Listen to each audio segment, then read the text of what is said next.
ഈ ആൻസൺ പോളിനെ ആക്ച്വലി ചെയ്യുമ്പോൾ ഈ ദേവരാജ് എന്ന് പറഞ്ഞ ക്യാരക്ടറിലേക്ക് ഹനീഫ് അദേനി തന്നെ ആദ്യം ചൂസ് ചെയ്യുമായിരുന്നു, അതോ വേറെ രീതിയിൽ സിനിമയിലേക്ക് മാർക്കോയിൽ എത്തിപ്പെടുകയാണ് ചെയ്തത്?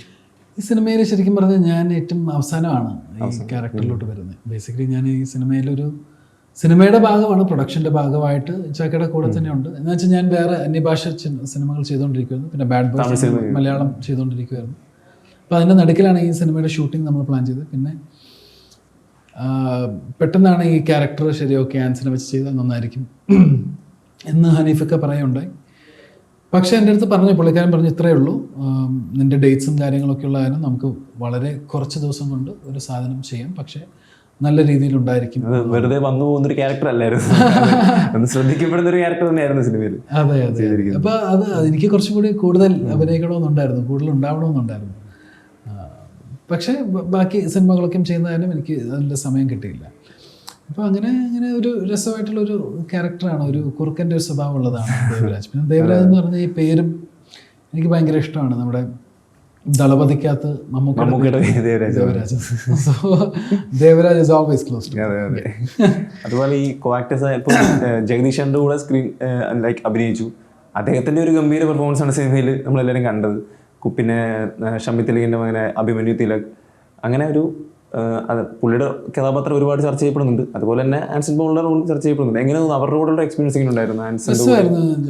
ജഗദീഷന്റെ കൂടെ ആദ്യമായിട്ടാണ് ഞാൻ ചെയ്യുന്നത്. ജഗദീഷന്റെ കൂടെ എനിക്ക് ഭയങ്കര ഇഷ്ടപ്പെട്ടെന്ന് വെച്ച് കഴിഞ്ഞാൽ പുള്ളിക്കാരൻ്റെ ഒരു ഡിസിപ്ലിനറി ആയിട്ടുള്ള ഒരു അപ്രോച്ചാണ്. സീൻസ് ആണെങ്കിലും ഡയലോഗ്സ് ആണെങ്കിലും എല്ലാം ഒരു ഡിസിപ്ലിനറി ആയിട്ടുള്ളൊരു അപ്രോച്ചാണ്. സോ അപ്പോൾ അതിൽ നിന്ന് കുറേ കാര്യങ്ങൾ പഠിക്കാൻ പറ്റി. പിന്നെ അഭിമന്യുവിൻ്റെ കൂടെ ആദ്യമായിട്ടാണ്, അഭിമന്യുവിൻ്റെ ആദ്യം സിനിമയാണ്. അപ്പോൾ അവൻ്റെ ആ കുട്ടിത്തം വളരെ രസമാണ്. അവൻ്റെ കുട്ടിത്തവും കാര്യങ്ങളൊക്കെ, അവൻ ഇപ്പോഴും ഒരു കുട്ടിയാണ്. അപ്പം അങ്ങനെ സ്ക്രീനിൽ ഭയങ്കര ഇതൊക്കെ ആണെങ്കിലും പക്ഷേ കുട്ടിത്തമാണ് അവൻ്റെ ഒരു സ്വഭാവം. അപ്പോൾ അതിൻ്റെ ഒരു രീതിയിൽ വളരെ രസമായിട്ട് നല്ല ഒരു ജേർണി ആയിരുന്നു. ഈ ഉണ്ണി മുകുന്ദന്റെ കൂടെയുള്ള എക്സ്പീരിയൻസ് ചെയ്യുന്നത്, കാരണം എനിക്ക് ഫസ്റ്റ് ഫിലിം വന്ന ഉണ്ണിയുടെ കൂടെ. അതെ അതെ, ഉണ്ണിയുടെ കൂടെ ആദ്യത്തെ സിനിമയാണ്. ഈ ആക്ഷൻ സീൻസും കാര്യങ്ങളും ഇതൊക്കെ ഒരുപാട് ചാലഞ്ചസും എല്ലാം സിനിമയിൽ നിങ്ങൾ ചെയ്തിട്ടുണ്ട്, എഫേർട്ട് എടുത്തിട്ടുണ്ട്. അപ്പോൾ എങ്ങനെയുണ്ട് ഈ ആക്ഷൻ സീൻസുകൾ ചെയ്യുമ്പോഴത്തേക്കുള്ള ഒരു?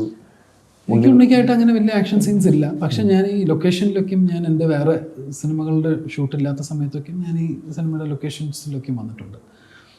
അപ്പോൾ ആ സമയത്തൊക്കെയും എനിക്ക് ഭയങ്കര സ്ട്രെയിനാണ്. ബേസിക്കലി ഞാനും ആക്ഷൻ സിനിമകൾ ചെയ്യാറുണ്ട്. അപ്പോൾ ആക്ഷൻ ചെയ്യുമ്പോൾ തന്നെ വളരെ സ്ട്രെയിൻഫുൾ ആയിട്ടുള്ളൊരു പരിപാടിയാണ്. പക്ഷേ ഇതിനകത്ത് ഒരുപാട് ആക്ഷൻ ഉണ്ട് സിനിമയ്ക്കകത്ത്, ഒരുപാട്. പിന്നെ ഒരു സിംഗിൾ ഷോട്ട് ആക്ഷൻ സിനിമയുണ്ട്, ഒരു ആക്ഷൻ സീക്വൻസ് ഉണ്ട്.